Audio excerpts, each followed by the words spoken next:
இடியும் நிலையில் உள்ள பள்ளி கட்டிடத்திற்கு பதிலாக புதிய கட்டிடம் கட்டித்தர வேண்டும் என்று சோழவந்தான் பகுதி மக்கள் கோரிக்கை விடுத்துள்ளனர். மதுரை மாவட்டம் சோழவந்தான் அருகே உள்ள மேலநாச்சிக்குளம் கிராமத்தில் ஸ்ரீ விவேகானந்தா பள்ளி 1951ஆம் ஆண்டு முதல் இயங்கி வருகிறது.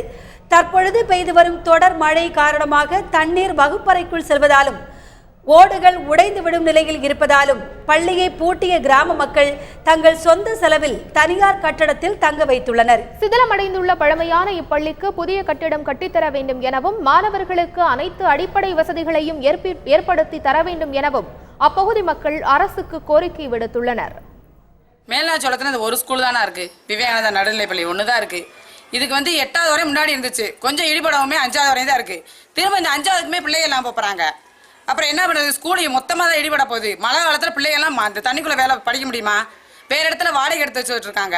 அதனால ஏதாவது எங்களுக்கு தகுந்த நடவடிக்கை எடுத்து கொடுங்க. கட்டடம் ஃபுல்லாமே இடிஞ்சு விழுந்துருச்சு, பிள்ளைகளுக்கும் சேஃப்டி கிடையாது.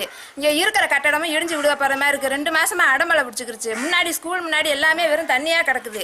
அப்படி இருக்க சமையலும் பண்ண முடியுதில்ல, சமையல் கட்டு ரொம்ப இடிஞ்சு போய் கிடக்கு. பிள்ளைங்களுக்கு சேஃப்டி இந்த இதில் கிடையாது. ஸ்கூலுக்கு என்ன மாதிரி வெளியில் படிக்க வைக்கலான்னா வெளியில் படிக்க வைக்க எங்கிட்ட வசதி கிடையாது, ரோடு வசதி கிடையாது, பஸ் வசதி கிடையாது. இந்த ஊருக்கு எப்படி நாங்கள் வெளியூரில் கொண்டு போய் படிக்க வைக்கிறது? உள்ளூருக்குள்ளே இருக்க ஸ்கூலும் ஸ்ட்ரென்த்து கம்மியாகிக்கிட்டே போய்கிட்டு இருக்குது.